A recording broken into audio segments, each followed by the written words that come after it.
We spoke about this recently. There are two kinds of friends. There are friends that you have because you enjoy doing certain things together.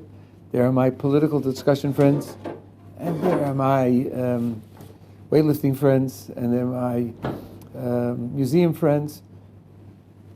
If you change your activities, you get new friends, the friends who enjoy those activities. That's normal in life, that happens throughout life. Then there are people who really care about you as a person, they care what happens to you. And you could go off and do things that are very different. They still want to know what's happening to you, and you want to know what's happening to them, and you're committed to them. So changing your activities and your schedule is not going to affect those friendships. So I don't think, although it is scary, I agree with your fear. It is scary, but I think in the end it doesn't have a big effect.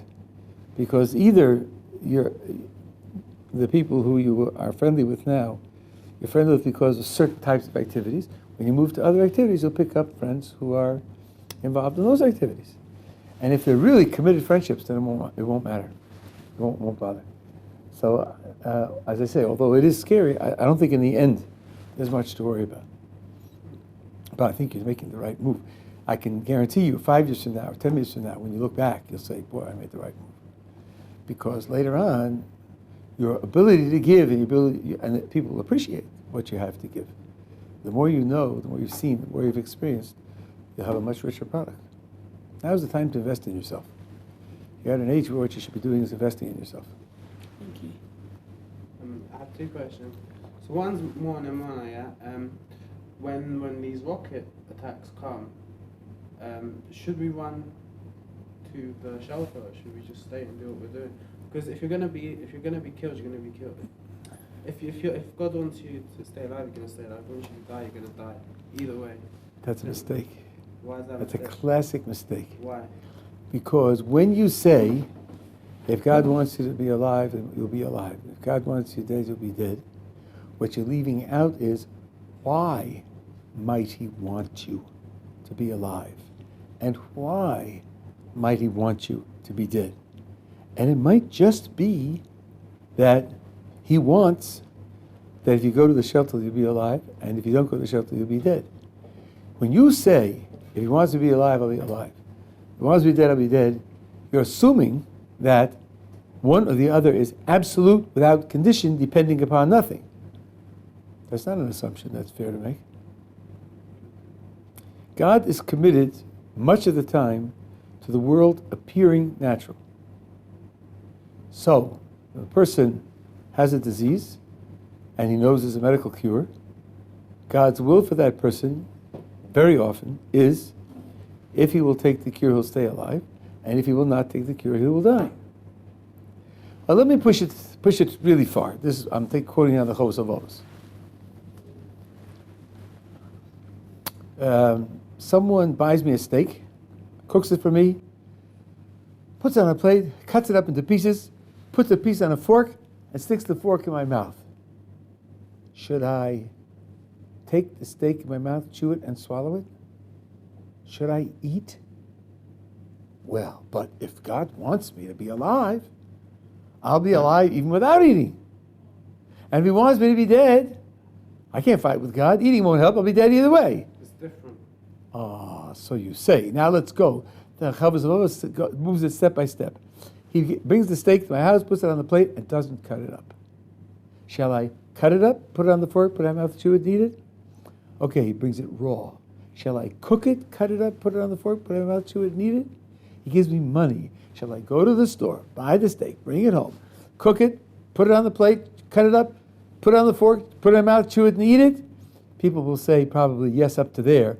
And then when I ask, because the Chovos HaLevavos asked this, but shall I get a job to earn the money, to buy the steak, to bring it home, to cook it, put it on the plate, cut it up, put it on the fork, chew it and eat it? No. Job? Absolutely not. God wants me to have money, I'll have money. Doesn't want me to have money, I won't have money. But where do you draw the line? So the 3 boys that got kidnapped. One step at a time. You see here you have a problem? Yeah, but it's a different thing. Oh, okay, let's see. Why is it different? It's different, because when it comes to life and death, it's different. It's different. God knows who's going to What about eating? die. Well, life and death is eating is life and death. So don't eat. this is different. He knows from the time that the rocket's being sent which direction. He can direct it wherever he wants. Then he doesn't know which way it's going to go, because that would mean he couldn't direct it. But even if he does know, so what? Question is, how did he make that commitment to make it go one way or the other? What does he take into account? Thank you so much. What does he take into account in deciding which way it should go? There's no way to cut God off and say, you can't take anything into account. Your decisions have to be absolute. Who are we to tell him? Let me give you the granddaddy of all of these. Reward and punishment. Whoever he wants to reward, he'll reward. Whoever he wants to punish, he'll punish. Why should I do mitzvahs? Why should I not eat cheeseburgers? Whatever he wants to punish, he'll punish anyway. No, what he says is, if you do mitzvahs, I'll reward you, and if you do transgressions, I'll punish you. So it's up to me, because you're right. Whatever he wills is what's going to happen in the end. But what he wills can depend upon my performance. That's the way he set up the world. So what about if you're learning? Should you get up? Okay, so now you understand. The crucial rule here, the crucial question here is not God will do whatever he wants. The crucial here is, what rules did he give us to live by? Now, he gave us a lot of rules, and some of them are subtle, and some of them are complicated. And what you do is you follow the direction of the greatest scholars who know the rules best. So far as I know, the scholars have said to go to the shelter. Oh, really? Yeah. Even though the probability of getting hit is very small. Probability of getting hit is very small, but the rabbis have said to go to the shelters, and therefore we go to the shelters. We don't go in a panic, but we go. And here in Yerushalayim, we have 90 seconds between the siren and the bomb arriving. Especially here in Or Sameach, you can walk calmly, and go and understand I'm doing what the Torah wants me to do under these conditions. That's all. Okay, cool. And I have one more question. When you say a bracha, like so Baruch means the source of all blessing. You're the source of all blessing. I don't know what I'm supposed to be thinking when I say a bracha. It's like.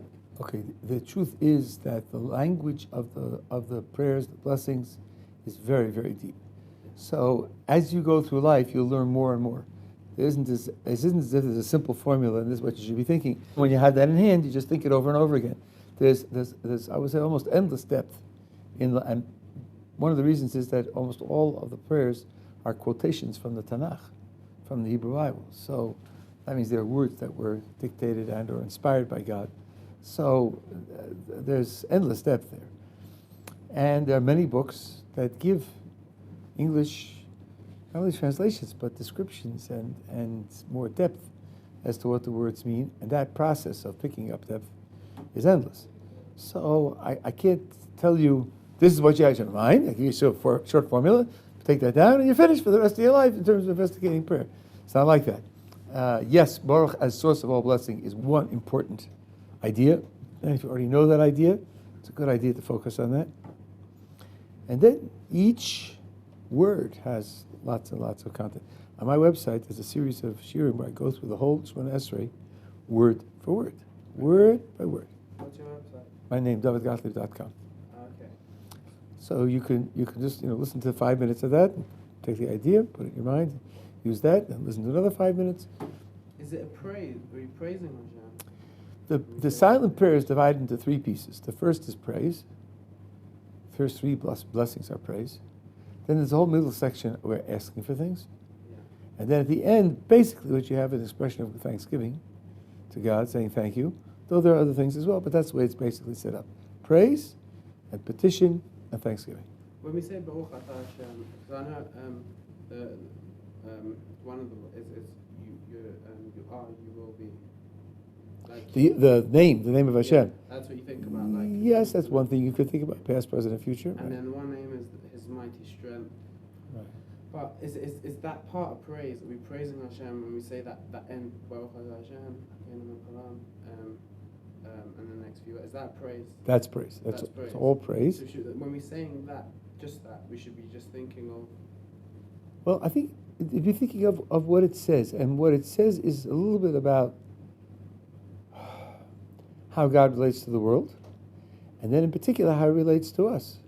Zocher Chazdei Avos is about our ancestors, And from our ancestors, maybe Gottlieb, right? We are they. He's doing something for us because we are related to them. So that's something about how he relates to us, to the world, and one of the reasons he relates to us that way is our pedigrees, because where we come from, because they are our ancestors. That puts a certain responsibility on us that we have to represent them in the world, to represent what they stood for, their ideas, their values, their service of God. We have to represent that so that he will relate to us as their representatives, not just as their biological descendants, but as their representatives. So this is all part of what you can think about.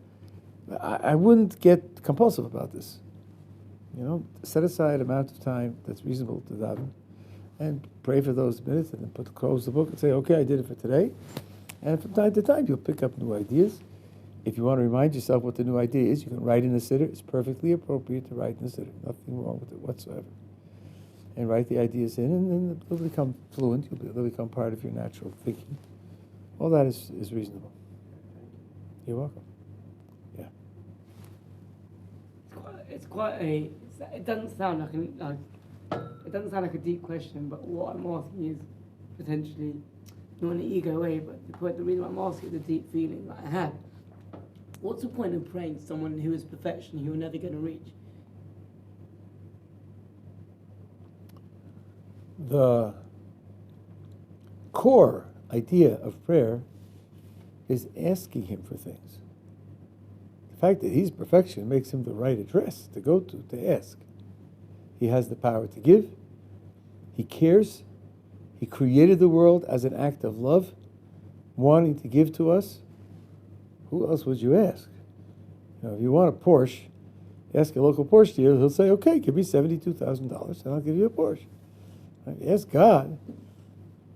He may very well give it to you without $72,000. He may very well give you the $72,000. Asking him is gold. That's the most natural thing in the world. When you ask, you're really acknowledging that he's running the world. That's a very important thing to keep in mind. If I ask God for something, I know that I'm asking him because he's the one that it comes from. So I understand what you're saying, but I know, I get his belief, etc. I wake up 7:30 and there's no motivation there to put on to fill in.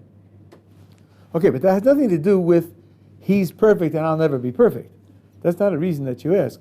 When the 6-year-old asks his father for something, at that moment he's not thinking, someday I'll be a father.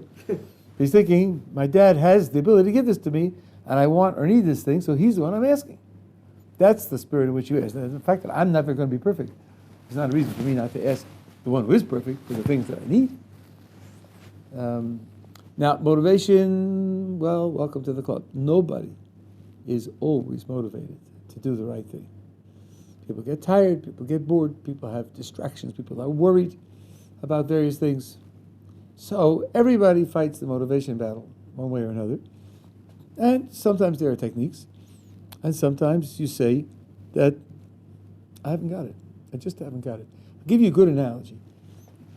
You ever do sports semi-seriously? No. If you do sports even semi-seriously, you know that a great deal of sports performance is psychology. As they say, you have to be up for the game. If you're not up for the game, it can cut your performance in half. Literally in half.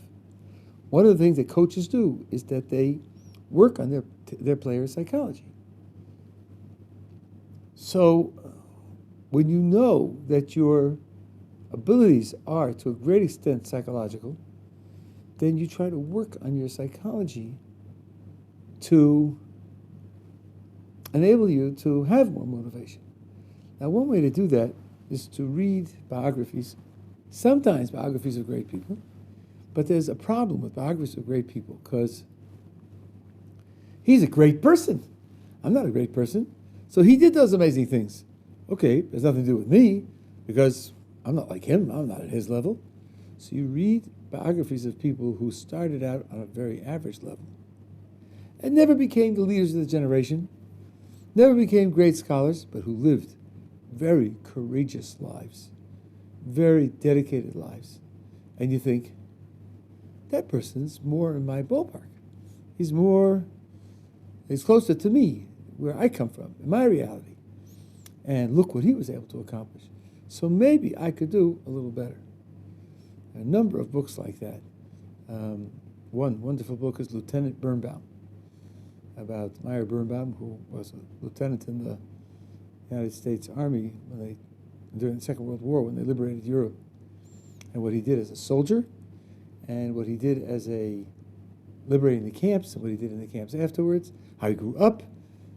He grew up in a section of Brooklyn where the religious observance was spotty. It was spotty. You know something about that. Sort of like United Synagogue. The synagogue you didn't go to every other Shabbos was the Orthodox synagogue. But every other Shabbos he didn't go to. And he, in terms of his belief in God, his trust in God, and his service of God, he was absolutely outstanding. You read the life of someone like that, and you think, well, if he was able to accomplish that, maybe I could add 3%. I could add 3% to what I'm doing, because he was that great. So I would, there's another book called To Vanquish the Dragon. This is a book about Beis Yaakov girls during the Holocaust, how they dealt with the challenges of the ghettos, the work camps, and all the rest. These high school girls. The book is absolutely amazing. It's amazing and inspiring. So you have books like that where Mike Tress, book I think it's called, they called him Mike. He was one of the builders of Agudas Yisrael in America. Again, not a great rabbi, a famous rabbi, but a worker who worked to save Jews during the Second World War. And he worked to build Agudas Yisrael at a time when building that was like going to the moon. And he lived a very dedicated, inspired, and inspiring life. If you read books like that, it can help push up your own motivation. Sometimes the books about people who became great, where they came from. Rabbi Wasserman was a very average student. And he was very frustrated. And when no one was in the synagogue, he went into the synagogue and he opened the Aron Kodesh, the Ark, put his head inside, and he said, God, make me smart so I can understand your Torah. And that was his turning point. He was in despair. I think it was Rabbi Akiva Eger, who also was a not outstanding student. He was younger, I guess, I don't know how old he was, maybe 10, 11. And he heard his parents talking about him. His parents were saying, what is going to be with him? He's not dedicated, he's not attached, he's not smart, everything else. Maybe he should be a shoemaker, maybe he should be. And they were saying it with despair. They were saying it out of deep pain. And he thought, that's what they think of me. That's how they feel. That's how unhappy they are. That was the turning point for him. So you read about people who didn't start with a golden spoon in their mouths. They started with liabilities, and they worked to overcome them. So this, I think, can help motivation. But nothing is perfect, and the motivation will not be uniform. It will not always be good. It'll be up and down. That's the way life is. That's the way all of life is, and that's the way serving God is. Last week's parsha, we had a small paragraph about Benos Tzlafchat, the daughters of Tzlafchat. Their father, Tzlafchat, had only girls, no boys. 5 girls. And he died. Now the question was, when they go into the land of Israel and they divide up the land, who's going to get the land that was designated for their father, who's dead? The land was passed out to the people who came in. He should have been alive. He was involved in a transgression, and he died. Had he been alive, he'd have gone in and gotten his portion of land. But now he's not going in. So the daughters of Tzlafchat approach Moses and Elazar and the leaders of the congregation, and they put the following argument. Now, I'm telling you how the Talmud understands their words. The words are tricky, but this is what the Talmud understands it. Does a daughter stand in place of the father or not? If there's a son, the son takes over the father's position. If there's several sons, then the sons split the father's position. But suppose there are no sons. What's the status of a daughter? Now, either we as daughters take our father's place or we don't. Either way, we have an argument to you. If we take our father's place, then give us the piece of land that would have gone to our father, because we represent him. We're taking his place. And if you tell us that daughters don't replace the father, then let our mother marry one of his brothers and perhaps produce a son who will stay in the place of the father. That's called yibum. That's something which is prescribed.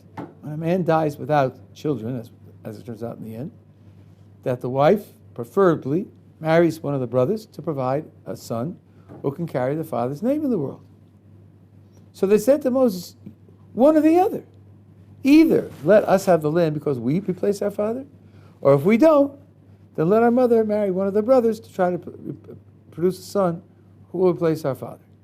So you know what Moses said? Moses said, I don't know the answer to your question. It's something that God hid from Moses. He hid it from Moses so it should come into the world on their merit, to magnify the merit of these 5 women. The tradition has unbelievably praiseworthy things to say about them. And when so Moses says, I don't know, I'll ask God.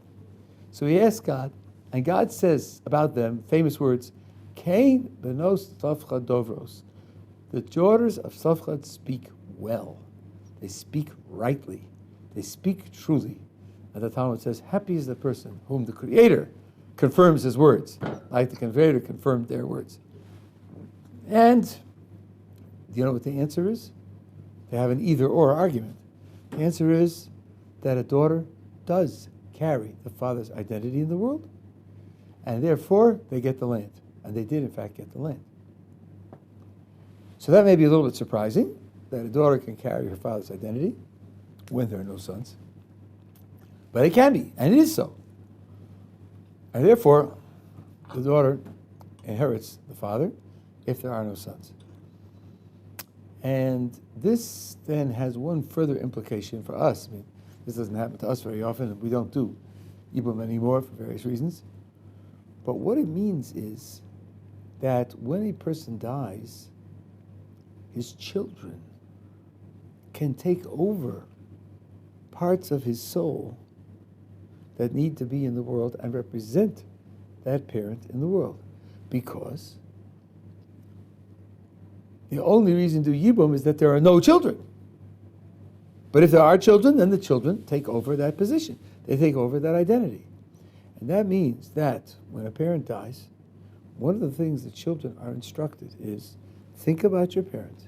Think about the qualities your parent had, the qualities that should remain in the world because they were good qualities, and ask yourself, which of their qualities can I pick up and represent in the world and build and strengthen so that I will carry on that part of my parent in the world. That's part of what happens when a parent dies. Yeah.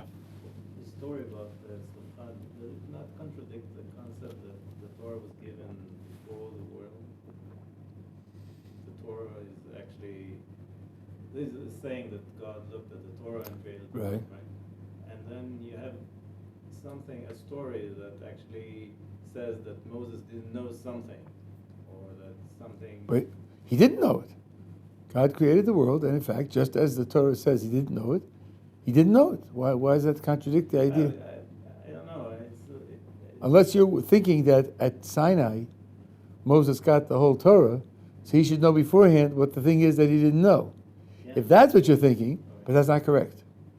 The book that we call the Torah, the 5 books of Moses, was written at the end of his life. At the end of his life. When the revelation at Sinai took place, what they had was the book of Genesis and the first 20 or 22 chapters of the book of Exodus. That's all. The rest of it was written over the rest of his life, bit by bit, or some say just at the end of his life, and the book was finished just shortly before he died. So he did not have those parts of the book. When we say he got the Torah at Sinai, we mean the content of the laws. Got the content of the laws. But he did not get the book. And this means, that's a very important implication, that when you think about the written and the oral The oral comes first. The oral comes first. They had the oral for 40 years before they had the book.